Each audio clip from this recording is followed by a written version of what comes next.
On the battlefields of Ukraine, a $500 drone can destroy a multi-million-dollar tank. Fighter jets duel in the skies. Thermobaric rockets turn villages into firestorms. And a drone called the Baba Yaga drops bombs like a Slavic witch out of legend. This war isn't just brutal, it's a preview of the wars to come. Today on Crimson Chessboard, we're looking at the kit that defines this conflict. F-16S versus Su-35S, the drone revolution, and the artillery duels that still dominate the front lines. What does it mean for the future of warfare? Let's crack straight into it. Ukraine now fields a small number of donated F-16s, likely under 100. These aren't the latest American models.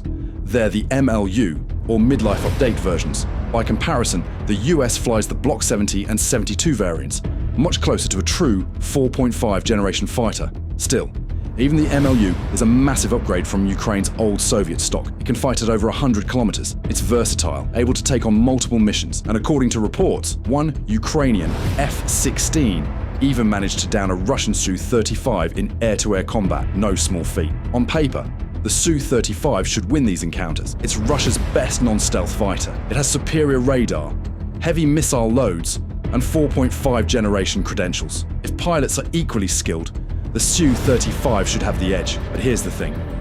Russia still hasn't achieved air superiority. If their top aircraft can't dominate, it forces Russian pilots to fire from long distances, staying inside their own airspace to avoid Ukrainian jets and ground defenses. So while the Su-35 is the better platform, its advantage isn't decisive. Ukraine, meanwhile, gets huge value from every F-16 in the fight. At the start of the war, artillery duels caused most of the battlefield casualties. Now, that role has shifted. Drones are the new terror.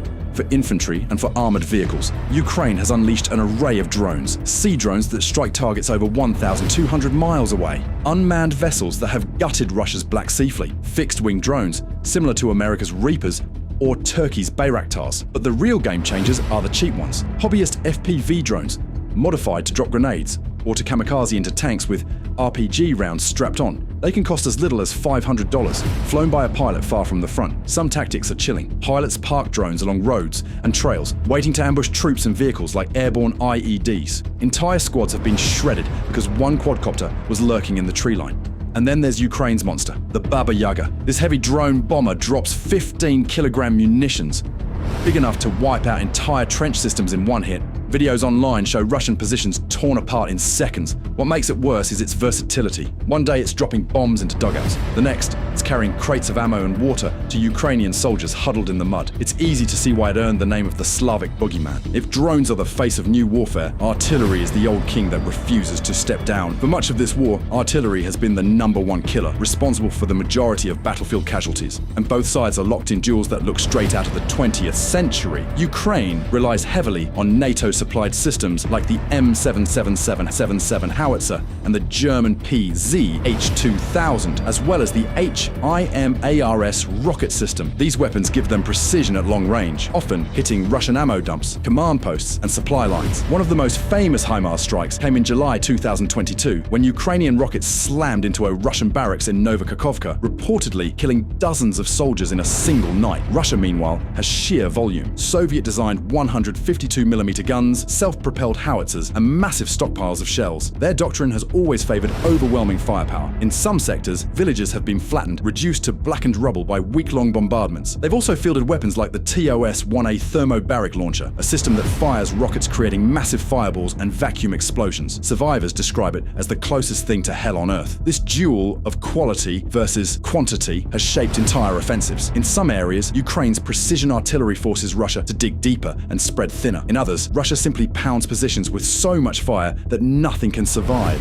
It's brutal, old-school warfare, but now combined with modern tools. Drones spot targets, satellites guide fire, and soldiers still dig trenches to survive the barrage. Modern war is changing. It's no longer just about who has the most advanced fighter jet or the tank with the biggest gun. Because today, a guy with VR goggles and a $500 drone can turn million-dollar platforms into burning wreckage. An entire Russian naval fleet pushed east in the Black Sea just to stay safe from drones the size of jet skis. And artillery? It hasn't disappeared. It's adapted, now linked with drones and precision systems to create deadly kill chains. Think about that. The most advanced military hardware is being challenged and sometimes outright beaten.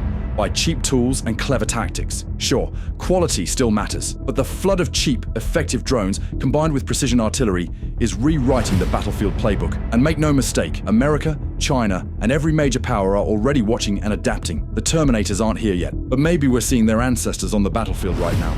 The war in Ukraine isn't just a regional struggle, it's a grim-tasting menu for the wars of the future. On the table we have drones built in garages serving as the new caviar of destruction, precision artillery as the bitter bread and salt, and old Soviet hardware reheated and served with a side of modern Western seasoning. This is the strange cuisine Russia and Ukraine are cooking up, and the rest of the world is taking notes, whether they want to or not. Because every bite of this conflict is a preview of the recipes that will define tomorrow's battlefields. Thanks for watching Crimson Chessboard, and until next time, stay in the prone.